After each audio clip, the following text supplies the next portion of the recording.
Hey guys, it's Ryan Fowler with a group of my friends here. This is Inner Masculine Live. We do the group show every Saturday at 10:30 Texas time, 11:30 Eastern time, and we got a good one today. I'm joined with Jordan Kurtz, Gary Holmes, Tim Costello. The thing about these guys is we have all taken professional hypnotherapist training. We're doing it for other clients either launching a career or already doing it. And so we have a very interesting topic today, maybe a little controversial, and that is Andrew Tate versus science. As you guys know, he made his famous quote about, is depression real? And he says, well, the feeling's real, but other than that, it's all in your head, and combined with the fact that if your life sucks, then you'll be depressed, but it's not a disease. You just need to get your life straight. So we're going to show a clip where there's scientists, PhD guys talking about trauma and leading to all sorts of things, including depression. And then we're going to play the Tate clips. And then we're going to find out, is Tate totally wrong, totally right, partially right? We're going to have a discussion. First thing, just so you guys know, I have an ebook coming out, and you can get it for absolutely free. Oops, I hit the wrong thing. Here we go. And so this ebook is on how the subconscious mind works. So you can go to my website. It's going to be out in probably 2 to 4 weeks, 3 weeks, etc. But get on the waiting list now on how the subconscious mind works, why it keeps you stuck. Now, I'm going to give you all the foundations. I'm going to give you the blueprint for your subconscious mind so you understand why you have anxiety, why you have limiting beliefs, why you self-sabotage, why you procrastinate, what is really going on, what is a subconscious program, what is a subconscious belief, how do they develop, how do they affect you now, what are your instincts, emotion, intuition, how do they all play together with your cognitive mind? So you're going to understand what's really going on and how the subconscious works. And that's important because 95% of behavior is controlled by the subconscious mind based on interpretation of beliefs we formed in childhood. And the father of modern psychotherapy, Carl Jung, he has a quote, and that quote is, until you make the subconscious conscious, it will direct your life and you will call it fate. Well, time to take fate into your own hands, get that consciousness on what your subconscious is about. It is innermasculine.com/free-ebook. Go here, get on the waiting list. You'll get the guide as PDF for free when it's ready, not too far from now. And so before we get into the clips, let's have everyone in the group introduce themselves. Oh. Blah, blah, blah. Boom. Sorry. There's my own channel playing. Okay, so let's have everyone introduce themselves. Jordan, then Gary, then Tim. Introduce yourself. Well, thanks for having me on again, Ryan. My name is Jordan Kurtz. I'm an engineer and also hypnotist. I've been doing it for a couple months now, helping guys out with all sorts of limiting beliefs, trauma, all sorts of those type of issues. And it's been going really well so far, so I'm happy to be here. All right, thanks, Jordan. Gary. Yeah, my name's Gary Holmes. I do direct response copyright. So what I do for a living is I change beliefs through words, right? And so hypnosis was a natural transition into changing beliefs through your subconscious. And so a lot of the skills that I have in advertising actually translate in this space. So that's why I'm doing it. And I've been helping people for about a year. All right, very good. Tim. Yeah, my name's Tim Costello, and I have been a hypnotherapist for about a year now, helped a number of people so far. Going to transition from my day job, which is running around the world opening retail technology for different companies, but move more into this because, and I told Brian this a long time ago, my whole desire is to help a person achieve joy. And joy is not satisfaction. It's more linked to happiness and true understanding of the clarity of freedom of the soul and joy.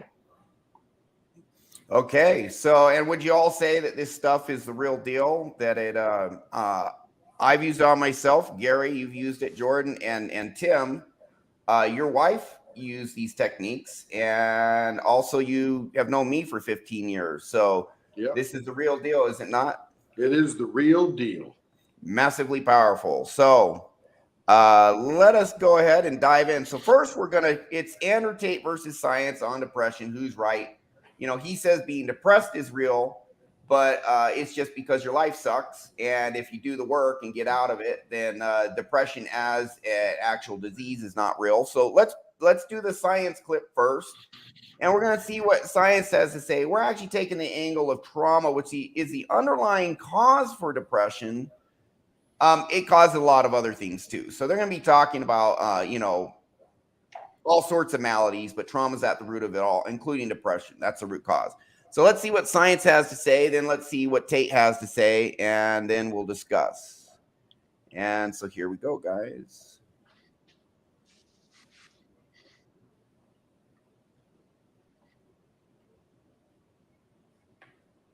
All right.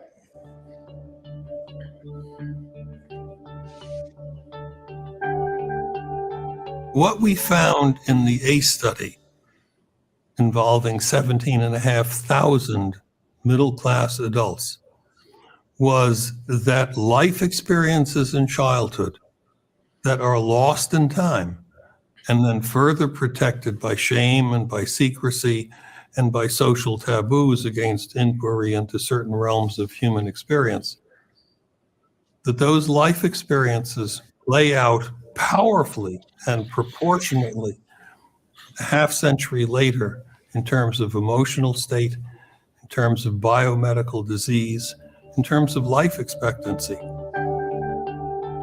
In 1985, I first became interested in developmental life experiences in early childhood, really by accident. In the major obesity program we were running, a young woman came into the program. She was 28 years old and weighed 408 pounds, asked us if we could help her with her problem, and in 51 weeks took her from 408 to 132. And thought, well, my God, we've got this problem licked. This is going to be a world famous department here. She maintained her weight at 132 for several weeks, and then in one 3-week period regained 37 pounds in 3 weeks, which I had not previously perceived as being physiologically possible. That was triggered by being sexually propositioned at work by a much older man, as she described him. And in short order, she was back over 400 pounds faster than she had lost the weight. I remember asking her why the extreme response. After initially claiming not to have any understanding of why the extreme response, ultimately she told me of a lengthy incest history with her grandfather from age 10 to age 21.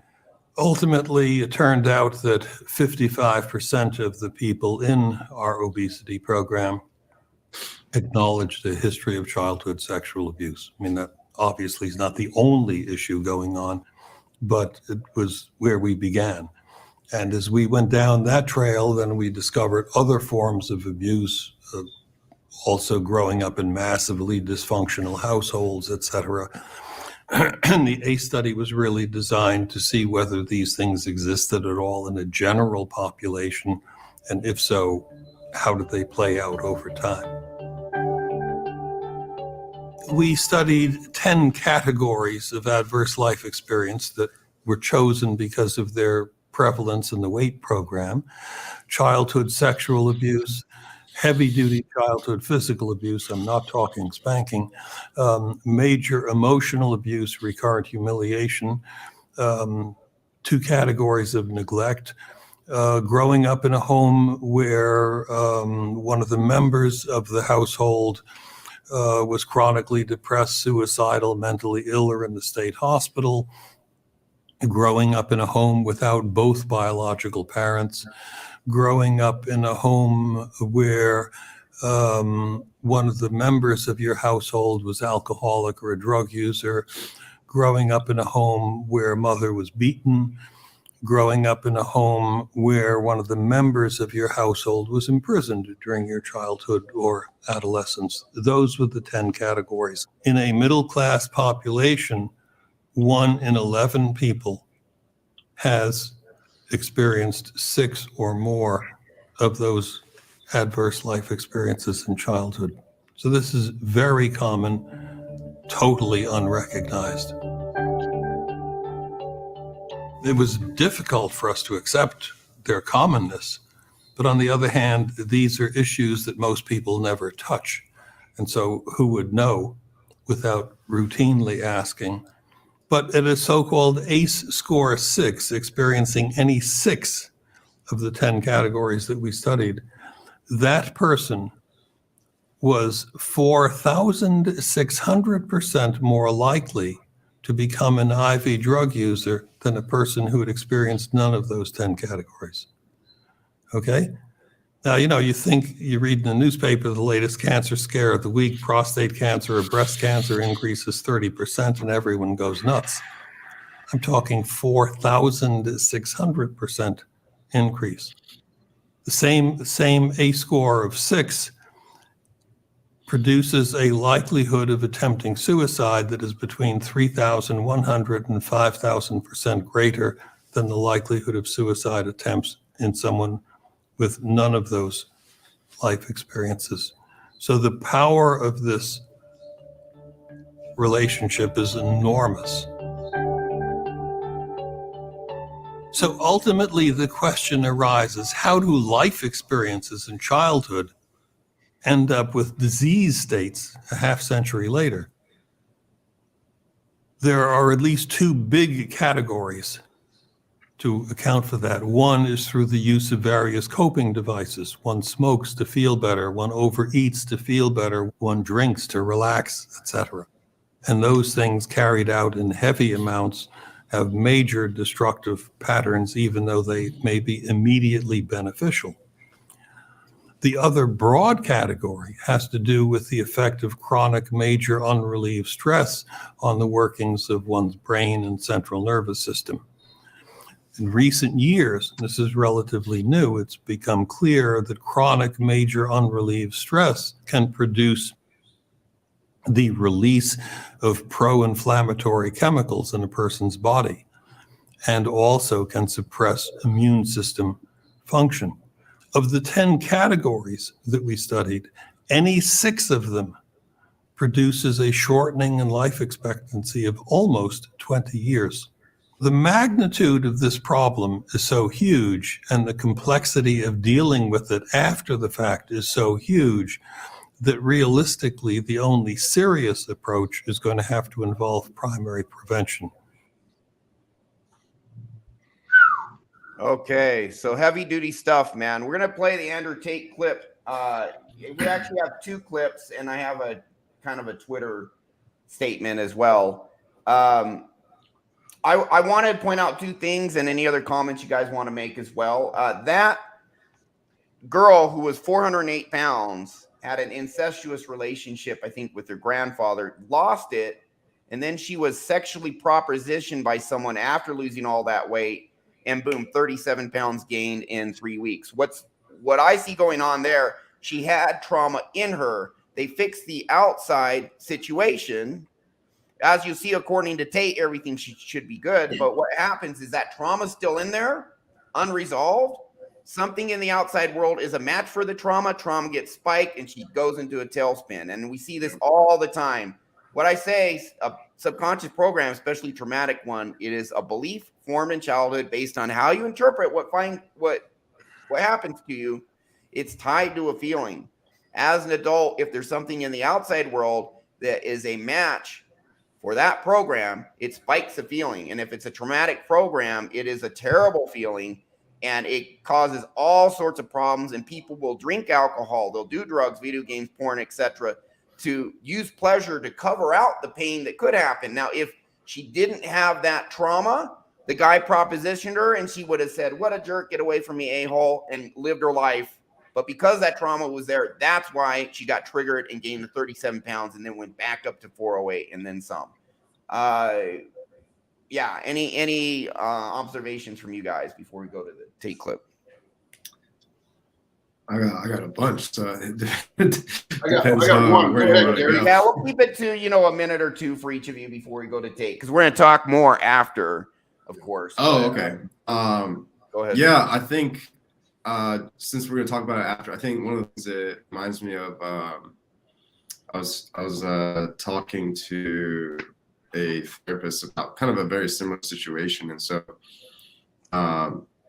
this guy has real ability, and so like he actually gets rid of stuff, and it was the same kind of thing. The woman was overweight by a lot, and She's just a she fat came pig, to though, him. right? She's just lazy, right?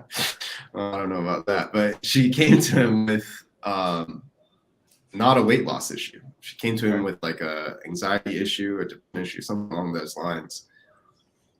And so he worked on that, and then a couple weeks go by and she's like 10, 15 pounds lighter. And he's like, what happened? And so the eating was a soothing thing. I've had that happen with my clients. One guy lost 50 Which pounds. is, yeah, so it's not that, like, her story is actually very common, Yep. right? It's not as crazy as people think it is. And so I think that's important to know. It's like it's a very normal thing to occur in lifetimes. Yeah, and that's the interesting thing. People come to us, they have inner issues, resolve the issues, and I have guys saying, oh, I don't view porn anymore. Oh, I lost 50 pounds. Oh, I doubled my income. Yeah. So to add on to that, what happened with this, by the way, this 17,000 person study that this doctor was involved in is a very solid study. That is he just made it up. Solid percentage of the population to make it real, make it scientific, not anecdotal, not like 100%. you got 3 people and that was your evidence. This girl was able to cognitively distract herself, whether you're using food, porn, video games, whatever. She had this program and this goal she was tremendously successful in through this whole time. And like Ryan said, there was still that program, although buried, was running. The trigger happened, and she immediately had to calm that trauma by continuing to eat. And that's why Trauma she got gained triggered. all that. So there is massive science there because of the sample study. Anecdotally, this one particular story that he tells is impactful to see exactly what happened. Subconscious trauma being hidden, distracted with a cognitive program, and then once triggered, that trauma comes back out. And hey, Mark, and hey, Mike, and hello, Brent. Mike, Brent, Doku, welcome all.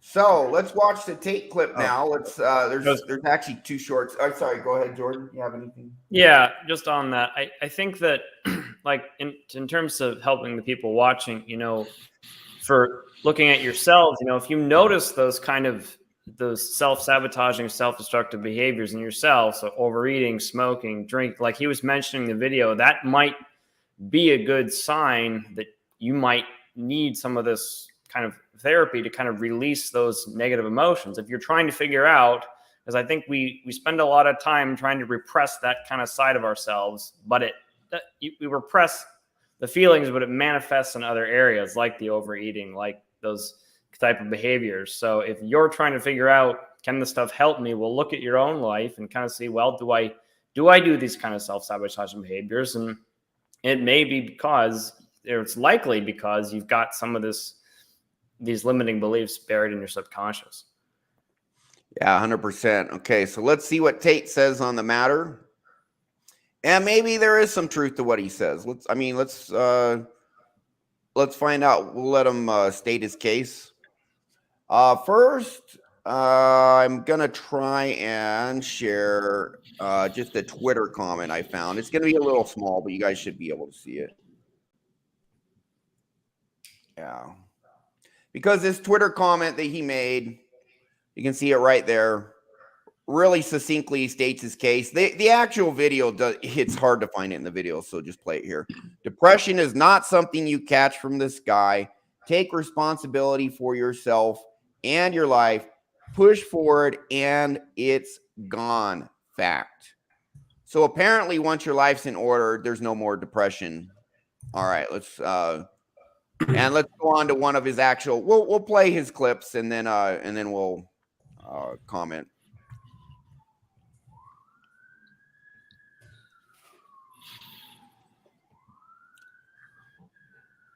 We got two shorts here. Here we go. Don't message me about depression because I don't believe in it. If you're asleep in your bed in the middle of the night and you hear a noise and you believe in ghosts, now you're afraid. But if you don't believe in ghosts, it's the wind and you go back to sleep. You give the ghosts power by believing in them. Your house is only haunted if you believe in ghosts. Belief is a powerful thing. This is so ignorant. Depression isn't real. We can literally tell if someone has depression.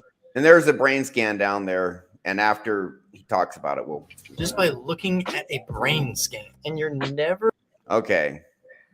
Let's go on to the next one because I don't like this guy is kind of boring. So one more. He doesn't say anything really that valuable. So okay. But that little brain scan at the bottom, you saw with depression, it was dead, and without depression, it was lit up in various parts. All right. Here we go. Here's the next one. Oops. Oh, let's see here. Hold on just a second. I think I shared the wrong one. Oh, yeah. Here we go. And I think between these two shorts, he more or less fairly states his case. I mean, you can go to the Piers Morgan where he just spouts crap for, 20 minutes, but this pretty much sums up his belief system here. Yeah, be broke, be unimportant with no girlfriend. And instead of the world thinking you're a loser, you get to say, I'm not a loser, I'm depressed. It's a shield. Yeah. And I say, that's why you don't want to lose your shield. Because now you have accountability. Now you have performance. So cop out. It off. I don't give a shit if it's real or not. We're not about that. We're talking about success here. Get rid of your excuses. Stop defending the thing that's ruined your life and get to work. And every time anyone has ever listened to me in history, ever, every single one of them has transformed their lives and messaged me positive messages afterwards. Every single time. That's why I'm antidepressant. Because that pill ain't going to fix you the way becoming the man you wish you were is going to fix you. It's crazy. And then they're going to take one little soundbite. Tate doesn't care about mental health. He thinks depressed people is some bullshit. And they're going to apply it to me. I really do believe, and I state this almost with a degree of achievement, I'm the most misunderstood man on the planet. I say, listen, you get to roll out, be fat, be out of shape, be broke, be unimportant with no girlfriend. And instead of the world thinking you're a loser, you get to say, I'm not. Okay, it started looping, yeah. Okay, so it seems more or less his stance is if you believe in it, it's real because you believe in it, but you just choose not to believe in it. And if your life sucks, that's why you're depressed. Get your butt in gear, have a successful life. And those seem to be the two components. He acknowledges feeling depressed is real, but it's not real as an actual disease. Anything to add? Is that a concise summing up of his belief statement, or what would you guys add? Well, yeah, I think fundamentally he's sorry about it. I think fundamentally, I think the most important thing he's saying is if you do the outside thing, right? If you do the exterior, what you see in front of you thing, then it's not going to be a problem for you. Yeah. Go ahead. Sorry, Tim. So Spark, you're right. Antidepressants are really dangerous. He's definitely right on that. So Andrew Tate comes from a position, number one, he's a marketer, right? By and large, his agenda are to make money, right? Number one, and help people secondarily to that. But you can't just tough it out. So there is one thing he said in there that says, get rid of your excuses. All right. That's a really impactful statement. How do you get rid of your excuses? How do you get rid of, did I say that right? How do you get rid of depression, right? You need to get rid of that. There's no question. He's correct about that. because people will use that as a shield, but it's not a cognitive shield. It's a subconscious shield to protect yourself. Addictions are a subconscious shield. Absolutely. So he's correct. You need to get rid of your excuses. How do you get rid of your excuses? And then you can do all that other stuff he says, like buck it up and be tough and listen to me and do all that kind of stuff. So he is a little bit correct. Like you said, Ryan, 10, 20. There's some grains of truth. Yeah. Yep. And then the rest of it is, if you have that solid foundation of a great inner game brought to you by your inner game gang or whatever we're going to call ourselves, right? Then you can go forward without a lot of restriction. Yeah. Okay. Jordan, anything? Well, yeah, it's just that it all goes back to that internal versus external. He seems to, he correctly points out that, you know, if you're living a depressing life, you're likely going to be depressed. That's true, but he doesn't really ask why you're living that kind of life in the first place. Yeah, exactly.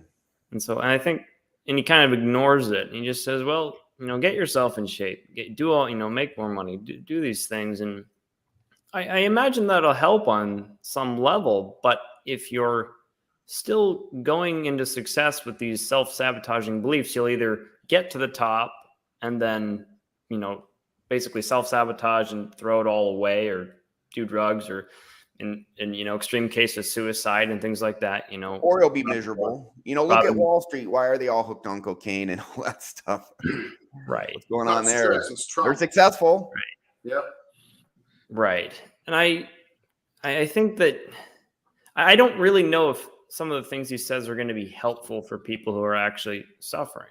Correct. I think might be helpful for maybe people who just don't have motivation, but don't have those limiting, like such a strong degree of those limiting beliefs. But I think, and he's saying it to try and get attention, right? Like he's coming out with depression. That's a very kind of bold statement to get attention. But so in a way, I think it's interesting because it gets people to think about the ideas differently. Of you, whatever you think about, you give power to. And I think that there's a certain truth in that, but it's a little more nuanced than as he's describing it. So what if someone has trauma, doesn't realize it, and does what he says? What do you think the outcome is? They do their best to get in the gym, lose the weight, you know, get a skill so they can get a career. They're trying and trying and trying because Tate said so. And he said, hey, you just gotta, you know, don't believe it's real. Just get your butt in gear. What do you think? What do you think happens with someone now? If someone doesn't have trauma, maybe they can actually get in gear and have some success and then be doing great. But what about people who have these deep traumas? What do you think will happen with them? Depends on the individual, I would say, but largely, well, for one, they probably aren't going to be moving as fast as they could in the direction they want. Like they might be able to move somewhat in the direction, but that lady went from 408 to 132 in a year. Yeah, but if you're delaying starting a business versus, you know, I'll do a little bit at a time, a little bit versus just going all out. You know, if you're constantly fighting yourself along the road to success, you're going to slow yourself down. Yeah. Why do people procrastinate? Is that tied to trauma? What do you guys think? Yeah. Why do people not do the work? Because you see these guys, you see some of these red pill coaches. Oh, do the work. Why don't you do the work? You loser. Stop being a pussy. You know, what's going on there? I don't think Ryan, they deserve to it. answer your other question that you asked first, that Jordan was doing a really good job answering, is that for a while, cognitively, consciously, you're going to be distracted with this effort. But the minute that person that was holding your hand lets go of your hand, you're going right back to where your triggers take you. So yeah, look at drug rehab. Yeah, right? so you're gonna go good. You know, you watch that Dr. Drew, and he gets these people in there. Some of them are having success, some of them argue a lot, but some of them come out of that well. But guess what? They're back on the show 2 seasons later because they relapsed. They relapsed because they never actually fixed the problem. They gave them some cognitive plan to pay attention to and be distracted by and be held accountable by. But the minute they're done hand-holding, they're going to go back to what they were doing before. And that show, The Biggest Loser, they have all these guys, Yep. men and women, lose 100, 200 pounds. And then you follow up 2 years later, most of them gained it all back and then some. Yep. Yeah, I think you're when it comes down to it, you're going to get temporary success. Right? You're going to get it for a year, a couple, maybe. And the stronger will you have, like someone like Tate has such a strong will that he can mask a lot of what he has. People like Ramosi can mask a lot of what he has because of their will to do it, right? And so some people are just so strong that they kind of beat themselves in some ways. And so when they're able to do that, and they look at other people who are not able to do that, was like, oh, clearly it's because you believe you have this thing that's in your way. And so if you just remove the thing that you think is in your way, you can do it just like me. Right. And it's like, maybe some people can do that. But not everyone's like you, bro. He probably has a school of friends who can do that, right? Yeah. Back to Gary's point, Gary's right on the money. And Andrew Tate was right when he said, get rid of your excuses. But you got to identify those excuses and those traumas and use the correct method to get rid of them. Because he's right. If you get rid of those, then you will have long-term success. To answer, was it Educo that asked about addictions? Scientifically, I don't know that I could say all addictions, because that's a pretty inclusive word. Yeah, it's pretty close to all. I would say many, and a large preponderance of them are. Almost all, if not all, in my opinion. It's an indicator that something's wrong, yes, right? Sir. It's something to look for. Yeah, Mike, you're right on the money. Willpower, short-term results, trauma clearing, long-term results, and short-term too, and solid. Yeah, trauma clearing, short and long term. You can get big improvement really quick. I mean, we've all seen it, right? We've had clients on ourselves. One session, holy crap, something's different, and then the rest of your life is better from that point on. It's short and long term. Yeah, all the time. So it's not a fluke. It's not like, oh, this is, it's like 10% of my clients get amazing results, or for you guys, same thing for you. No, it's like, that's the norm for us, is people have permanent benefit. So Ryan, I think you asked a question earlier about why don't clients do that? Was that the second question you asked? I can't remember. Well, go ahead and comment on what you thought I said. Sure. Well, I think some people, they feel, why do people procrastinate? Why do people have these? And it's because they don't feel like they deserve it. And so if you don't feel like you deserve to have a business, if you don't feel like you deserve to be healthy or have relationships with other people, men or women, you then, you're not, if you don't feel like you deserve it, you're not going to take the steps in order to get it. And if you go after it, and you either fail or you get it and you lose it, that confirms, see, you really are a loser. You really didn't deserve it. And that's so painful that people will sabotage themselves before that point. So they never have that realization that I put everything in. I tried my absolute hardest. It's true. What I suspected deep down is true. I'm really not good enough. And that's why people, before they get their success, I had one client and he says, I'm 90% done with this job, and then I freak out and stop.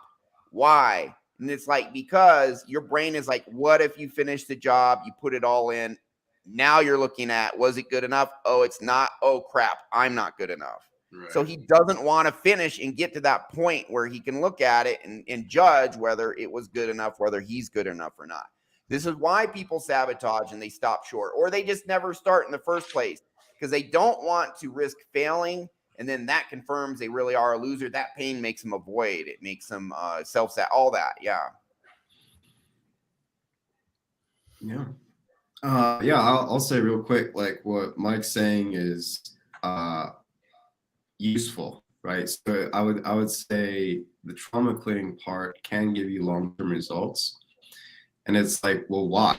Right. And I think a lot of it is because you're just not in your own way. I think everyone believes that they screw themselves up at some part of the journey, and it's inexplainable and it's frustrating, and it happens too many times, and it's a cycle for a lot of people. And we don't really talk to people until they've felt that cycle over and over and over and over. And they're like, something's wrong. Something's wrong. It's like, oh, I gain the weight as soon as I lose the weight, or I get a really hot client and then I have to drop them 3 months later, or I get to this income threshold and as soon as I hit that, I blow my money in Vegas. I mean, these are real problems. Yep. Yeah. Right. So back to, sorry, Gary, you done? Yeah, go ahead. I don't want to step on you there. So get back to Reduco's question or comment was that he suffers from that. He gets that Shopify store set up. If he'd have just done a little bit more, he'd start making cash. Somewhere Reduco probably doesn't feel he deserves it. It might be a failure if he finishes the last 10%. You don't know, but you assume that in your brain. And in a case in point, my wife did this we've been married 40 years this year. And she did this off and on. She loves multi-level marketing. She loves the products that some multi-level marketing things come out with. I think it's crazy, but she loves it. Mm-hmm. She has joined a lot of them and then stopped, right? She got all excited, got all going, but then didn't actually get it going. And after a session with Ryan last September, we don't know what was going to happen, but all of a sudden she started this store about a month ago and she's already made, $2,500 on the side. And she's like a beast. I'm in there turning pens and she's in there marketing and talking to people. And while I'm live turning pens, she's actually selling pens to people who are watching it. I mean, she's a beast now because now she's doing it because the trauma's gone. She can move forward. Right. She is getting out of her own way. Was on the show today. He'd tell his story. It's the same thing for him. Go ahead. Sorry, Tim. That's okay. But yeah, 100% Reduco. That's exactly what so many people do. We should probably hook into the multi-level marketing community and clear their trauma, and they'll make billions. Now, let's hypnosis for MLM. Had a really good question too, and that really goes back to that peeling the onion that Ryan can explain better than probably most of us. But it was about that. Do you develop new traumas? Likely not, because these traumas are generally coming from your childhood and those programs created then. By the time, Ryan, wouldn't you say you're about 25, you're 100% done? Really by 14, 15, you're close to 100%. And you can have very traumatic events as an adult, but it's going to be really obvious. It's like I got in a car wreck, almost died. I went to war and, combat, etc. Yeah, you can get traumatized with that. But for 95+% of us, 99% of our trauma that gets into our subconscious is from childhood. And a lot of later trauma actually is just existing trauma that was already there, bringing it to the surface. In fact, if you dug deeper, that Dr. Viteri, I think his name was, talking about that ACE thing. ACE is the abusive childhood experience test that some of these psychologists and psychiatrists give their patients. That is a forerunner for, and they talk about if you have 6 of these ACE indicators, then you will suffer, 20 years left lifespan. Yeah, all suicide, intravenous drug use, all that kind of stuff, because that links back to the book that Ryan talked about earlier this week, The Body Keeps the Score. That trauma is stored somewhere in your body, creating stress in your body, screwing up your health. Yeah, but according to Tate, you just have to get your butt in gear and believe it could be just no problem, no more problems. Yeah, you can have a drill instructor yell at you, and it'll be effective for a short term. Yeah. So, and honestly, this is why I teach self-talk, life gamification, other cognitive methods in addition to hypnosis. How it works, guys, is what you think, what you say to yourself in the moment can modify the feelings that are coming up from your subconscious based on how it interprets the outside world. but it's a temporary modification, and it partially mitigates any anxiety or other negative emotions coming up from your subconscious. Those negative emotions are coming up because you have these subconscious programs interpreting the world, matching it with programs that have tied to painful emotions and spiking that. So your negative emotions and is coming from your subconscious, and anxiety actually comes from our the fight or flight instinct. It's the flight when our brain says, hey, I'm in a situation where if those painful trauma are going to be triggered, you're going to feel terrible. So I'm giving you anxiety to say, avoid this situation so that trauma doesn't get triggered. That's why people have anxiety. So, so Spark, to answer all the parts of your question, once you clear the trauma, can a person develop a new trauma? Yes, but not likely as an adult. The new trauma comes from a very traumatic event as an adult. And does hypnosis build strength against that? Absolutely. Ryan just mentioned self-hypnosis, self-talk, gamification of all these great things that further fortify what you're talking about in the last part. Also, since all adults are less malleable, because most of your subconscious programs are imprinted already. Does that make you mentally stronger? You're going to know that once you clear the trauma, do the self-talk, the self-hypnosis, the gamification, and you, Spark, will be a beast. Yeah, you're not mentally stronger if you have certain trauma in you. That'll keep you mentally weak. You clear it, then will you be strong? Yeah, well, and it's not just, see, the thing I love about hypnosis, I talk about, hey, I think EMDR is great. If someone does it correctly, that's eye motion desensitization reprocess. It's what some therapists use. Most don't do it right. If they do it right, it's great. Psychedelics, if it's done correctly, I've seen people, it's really helped them. But the cool thing about hypnosis, we not only get trauma out, but we replace it with these mentally strong beliefs. I am enough as I am. I have massive value just as I am. If others cannot see my value, it doesn't mean I don't have value. It means they can't see it. That's their blindness. That's their problem. You put that in your core, now you're a 0 F's given alpha male. Someone disapproves of you, say, I don't give a shit. I'm going to keep doing what I'm doing because you put these good beliefs in you. Another one, failing doesn't affect my value. Those who succeed the most first fail the most because they try the most and they try the hardest things. Thomas Edison tried 1,000 times to invent the light bulb, failed 1,000 times. He believed in himself. He kept going. Does anyone care about his 1,000 failures? Only as a lesson to show that you shouldn't feel failure. Other than that, no one cares. They're like, look at his success. Well, to replace, the better we get until we have enough skill to get whatever we want. We put all these things in your core to replace the trauma, and now you are kicking ass and you feel good. You're not kicking ass Kurt Cobain, Marilyn Monroe, Robin Williams style, where you have massive success and yet internally you're an absolute train wreck. You're just straight up kicking ass. Yeah. We call it a failure, but really it's a learning experience. Exactly. It's not you that failed. It's the experiment that didn't work, and you found one way that it doesn't work very well. So you continue to try, and eventually you will win. So we either win or we learn. We never fail as human beings.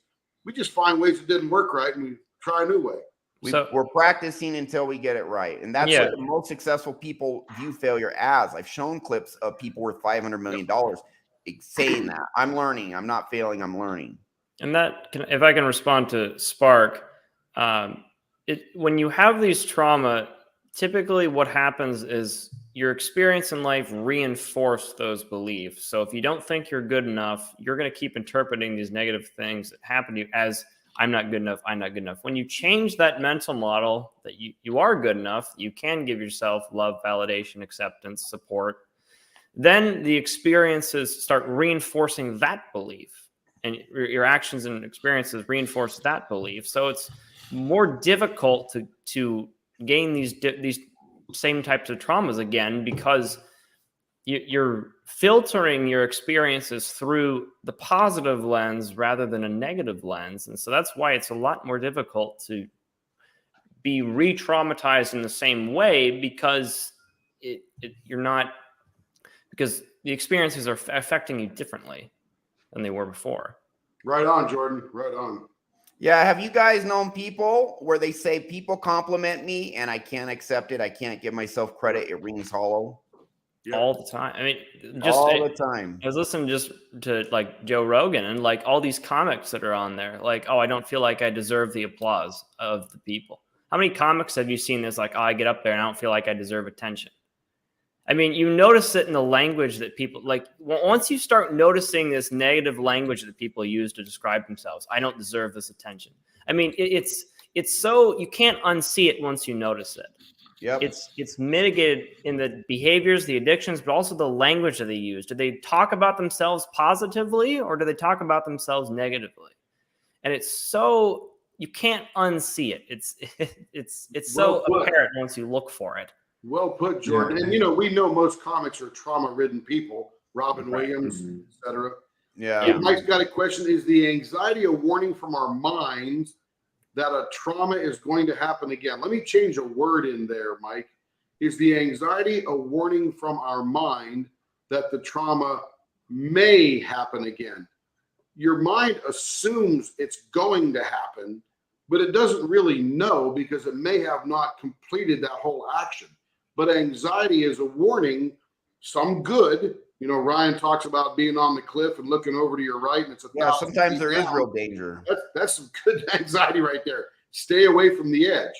But the other anxiety about approaching a lady in a social situation, you think your brain thinks that she's going to reject you or judge you or make fun of you because of your past experience now emblazoned in your subconscious.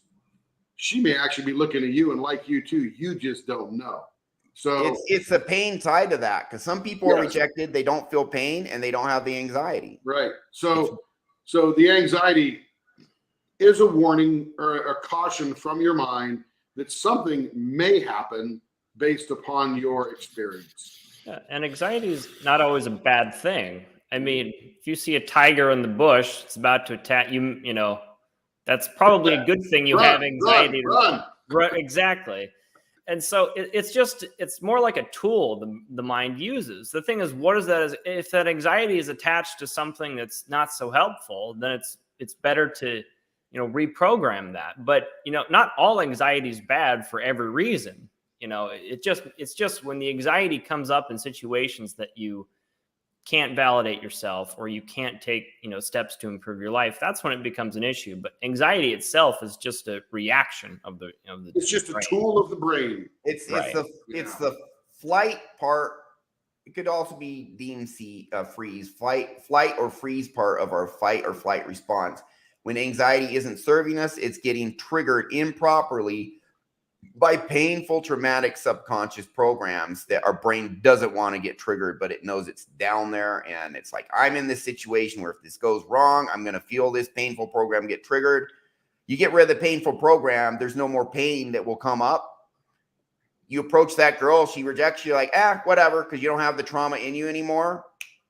No more anxiety, or at least it goes way down. There's a little instinct base, which Hey, Duco's got another great question. What if you're not scared of success? You simply feel normal in a state of mediocrity or struggle. That's a very interesting question. And you actually answered it while you're asking it.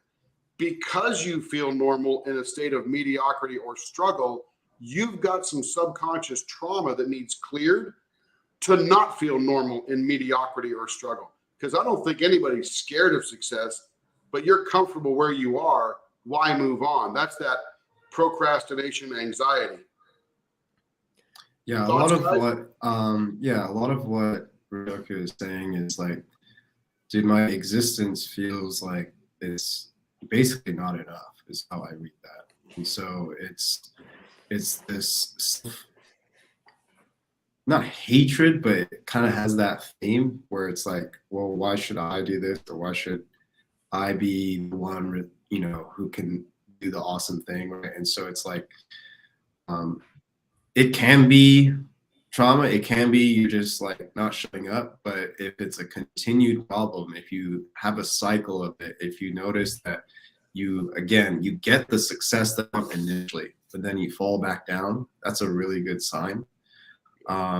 Because if you got the success, you probably keep it if there wasn't anything there. Yep. Yeah, and I'll add on top, What do you want? Do you want to be mediocre? If you want to be mediocre, great, be mediocre. But if you're feeling normal in this mediocre state, but you want something more and you can't get it, that's when we know there's an issue. And most people don't want to be mediocre. Right. Most people want to get the good things in life, you know, and find fulfillment through being successful, being having great connections with others. And you know, finding fulfillment is not found. Most people want a fulfilling life. That is not, it's never found in mediocrity. So what do you want? Is that what you really want? Mediocrity? If so, great. But most people don't want that. So if you want something more and you don't have it, why? And by the way, success does not have to be money. You could have social success. You could have marital success. You could have artistic success. You could have any kind of success that you want. A lot of it is tied to money because we need money to pay rent, drive a car, and buy food and buy clothes. But generally, happiness doesn't have to be $10 million. It could just be you're a great, well-renowned artist, and that's what you wanted to be. I'm curious because he said, I feel normal. I guess, what does he mean by normal? Does that just feel like you just feel, I guess it's normal for you to feel stuck, like feeling normal. If you could maybe define what you mean by that, because that's it like, is it comfortable? Is it safe? Like, because I think that we have these anxieties to keep us safer. You know, I don't think the body intentionally tries to hurt ourselves. These self-sabotaging behaviors exist because the subconscious mind believes that you'll be safer and more protected if you do these things. Now, the conscious mind might realize that that's not, but unless you reprogram your mind, the subconscious is always going to pull you towards behaviors that it thinks are going to be more safer. So back to that feeling of normalcy. Well, you might feel safer and more comfortable in that state of mediocrity. And so you'll always stay there because your mind doesn't want to move. Your subconscious mind doesn't want to move out of that state because it doesn't feel safe. And we tend to drive ourselves towards that direction of feeling safer. Now, if you believe that, you know, having success and building yourself up and working towards these goals, you can do that in a safe, in kind of with this underlying safe feeling, you know, that you are okay, that, you know, that life will be, you know, no matter what happens, you'll be okay. Then it doesn't matter what you do because you always feel that, if that makes sense. Yep. Yeah. Straight up, Rodoko, probably about 95% chance we have the exact solution you're looking for. So hit us up if you want to move forward. Okay. Can hypnosis be used to drive your flame to be successful? Yeah, absolutely. That's the point, man. Anything, you guys? I got a lot of this. So I was always a self-development monkey, right? Partly because I didn't understand what was going on behind the scenes. And so I always felt less than, not good enough, all those things. And I didn't know why, right? And so one of the things I first tried was doing all the affirmation stuff, which is what a lot of people preach. It's like you look in the mirror, you affirm these things that you want to believe about yourself, and then you basically try and repair yourself through the mirror. And so I did that for about 90 days. I've talked to other people who've done similar things. It works for a while, and then it stops working because what you notice is the things that you are trying to label yourself as aren't actually true, right? And so that incongruence really starts with your identity, your self-worth. Like, it's like, oh, I show up every day. It's like, maybe you don't show up every day. Or like, I show up courageous and maybe you're not courageous. And so you start to second guess yourself over time. And so the reason I love the self-hypnosis stuff just in general is because it bypasses that critical factor that would prevent stuff like that going in. So you're basically cheating, right? You're cheating. You're actually putting them in the first time versus you trying to beat down this wall that is preventing you from actually putting the belief in. Yeah, cool. Murdoko, you're planning to do, I think it's inner game healing. I don't know what the S is for. I'm going to be on that. That is great thing to do. You're going to get 20 webinars, and it's me and 4 other guys presenting. I'm going to teach people how to do self-hypnosis all on their own to resolve trauma. Now, with that said, some stuff you guys may not be able to figure out on your own, but I did it last year, and I have, like, on my phone, I got like 30 like texts from guys that are like, oh my goodness, this is so powerful. I'm losing weight. I'm not doing these other destructive behaviors. I'm, happier, making more money. It's like all my, my anxiety is way down, et cetera, et cetera. So again, the self-hypnosis that I'm going to teach, maybe for 80% of guys, it'll be very helpful. The other 20%, they need a pro, because their situation complicated, et cetera. But we're going to be teaching that on John MLD's Inner Game Healing course. So you can use that to, pretty good chance you can use that to really, really help yourself with that. I fixed 90% of my, Inner Game Summit. Yeah, okay, Inner Game Summit. I see here. You might be right. So I use self-hypnosis. I used to have very bad manic depression. Tim saw me when I was messed up. Tim became a hypnotist because he met me years later, and he's like, he used to be messed up. He's not messed up anymore. What the hell happened? I spent 35 hours a week with Ryan for about 3.5 years. Wow. I saw it firsthand. That's a I lot had of no Ryan. clue what was going on, but I saw it firsthand. A lot of dose of Ryan. Like, I was that's too much Ryan. But I love the guy. I loved his mind, his man. intellect. You couldn't pull me away from him. He's just freaking awesome. Now he's figured out the most awesome. Yeah, I had trauma, and now I don't. And so, there's always things to improve on. So I got maybe some 2 out of 10 stuff here and there. But if I can add on. Okay. Go ahead, guys. One last thing about that. The first video we watched, I don't know who the man's name was. The Big Think video. He was talking about at the end, which kind of got me, was like, that they didn't really have a solution for it. They're like, if I recall, what he said was the best solution is prevention. Like, that's all we have. I'm like, okay, great. Yeah, that's a good idea. But what about all those other people who still are messed up because of what happened to them? And it didn't seem like he really knew what to do. Well, we know what to do. So they were going to go more of that cognitive behavioral therapy process, because that's all they know. We are at the breaking edge. We're like the Star Trek The Next Generation out there at the edge of the universe, bringing new technology back.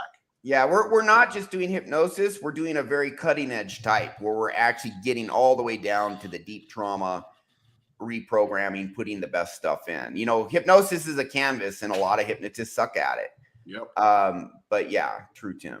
And there's a lot of hypnotists that will say, yeah, I can help you stop smoking. 5 sessions at $150 a session later, you're done smoking until you get triggered again.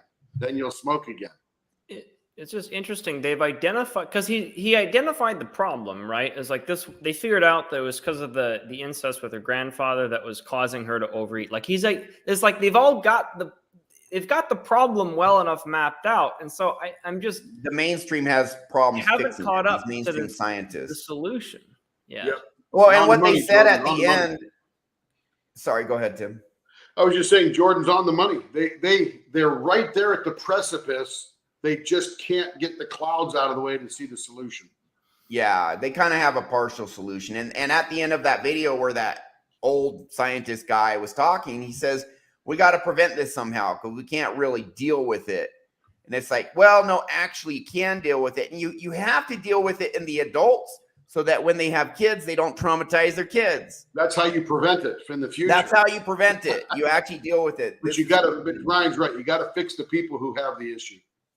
Rodoko, I was part-time back then, and I had that in 2021. That was the busiest year ever with my day job. And I had a herniated disc I had to get surgery for. And I was doing hypnosis part-time. Now I'm full-time, baby. So hit any of us up. Wherever you want. Yourself, I take credit cards. You whatever. All right. Psychotherapy is a joke. It's so ineffective. Yeah, for me, it took a long time. And a couple shows ago, there was a study that admitted that the gold standard of psychotherapy is at most helps 50% of people with mild to moderate, not even severe depression, just mild to moderate. At most 50%, it helps at least somewhat. The other 50% doesn't help at all. And they call that a gold standard. I think that is a shit standard, if you ask me. Well, it is the gold standard they know, but it's not the gold standard that it should be. Yeah, it's not the gold standard that is out there. And this is so new, the world doesn't really even know about it. Who else in the world does what we do? And that's a really bold statement. There might be somebody in India, somebody in China sort of figured it out, but it's not well known anywhere. Yeah, there's a few. I mean, Melanie Tonia Evans, she, I use a lot of her techniques, and I found her 10 years ago, 10 and a half. Yeah. But I do really feel there's not very many doing it the way we do it and getting the big, massive results we tend to get. I think hypnosis kind of has a bit of a stigma to it. It does. Just because of, you think of stage hypnotists, you think of people, sitting there with the watches and stuff like that, or you think of mind control, or I don't think I think that part of our goal is to try and explain hypnotherapy and hypnosis in ways that make sense, in ways that are clear for people to understand, so they can understand why the tool is so effective. Yes. And why things like cognitive behavioral therapy aren't nearly as effective as what we do, because we try and align the methods we use with how the actual problems manifest themselves. And so I think that's why we spend so much time explaining how these limiting beliefs manifest, how the subconscious mind works, because it matches with the methods we use to then go out and clear that stuff out. Because once you see it, it makes so much sense to me. I'm an engineer, I have a degree in mechanical engineering. Like, I love the logic behind it. It makes so much sense. It's so powerful. And that's part of our Jordan, to your point, we all take our backgrounds, right? I have a Bachelor of Science degree in vocational education and work development in the workforce. And the major that I had was educational psychology. And one of the ways that I learned, and this goes right into what I learned about what Ryan's doing in hypnotherapy, is that there's a couple of educational laws. First is the law of primacy. In other words, the very first thing that hits your brain, that becomes the beginning of the learning of that thing. The second thing is the emotional impact of those delivering that particular thing. Third is the repetition of that thing. So with those three laws, there's a few others low, but those three alone, first thing, emotional impact and repetition. If you're a child and you're looking for love, affection, acknowledgement, and safety and acceptance, and you don't get that, whatever else is being put in there becomes that thing that your subconscious learns. All right. So Andrew Tate versus science. Is he 10% right, 50, 80, not right at all, totally right? What do you guys think? I think he's a little bit 5%. Right. 5%. I think he's a bit right, because I think partly because like who he's trying to talk to, right? He's trying to talk to a lot of young guys who are not doing anything, label themselves as depressed, and maybe they actually aren't depressed, right? They're just not doing anything. And some people need help. In that sense, some guys are like, I got off my butt, and that's great. And I got off my butt, and like now I'm moving, and like now I get the chemicals going from doing all the workouts, and like my mood's better and all that stuff. And so it's like there's definitely truth in that, and it's a useful lens or framework for life when you're ready to go into that mode. But outside of that, it can be really dangerous, because you're not addressing the real problem potentially. You're not moving that out of life, so to speak, and like so you can actually move forward and keep everything you've worked so hard for. That's my opinion on it. So I want to add to Gary, and to his point, I would love to see the text or the non-text of the people who said, hey, you helped me out a lot 6 months later. True. Yeah. Do they start self-sabotaging? Can they maintain it? Yeah. Okay, so yeah, just to sum it up, whether Tate's right depends on how you look at it. Either his glass is 10% full or it's 90% full of shit. It's the same thing. How do you look at it? I say 90% full of shit, but hey, I think 10% it is true what he's saying. So that's our show for today, guys. I guess we're Inner Game Group. I'm going to try and get a logo for that. But this has been Inner Masculine Live. Thank you, Tim. Thank you, Jordan. Thank you, Gary. Any final words from any of you want to get out before we wrap it up? Nope, said enough. But if you're listening, contact us. Yeah, I think if any of this is resonating, just consider it. You know, look at all the other stuff out there too. You know, absolutely consider it. Everyone here had the techniques we're using either change their life, or Tim, it changed your wife's life. You saw it change my life, and you're like, holy crap, Ryan's different. I got to learn this. We're here for a reason. We are all intimately aware that this works through our experience or through the experience of those close to us, just completely transforming their lives. This is a good shit, man. So thank you, guys. That's our show for today. And just remember, guys, you may not have the knowledge, but we're here to give you the knowledge. Once you get the knowledge, you then have more power than you know.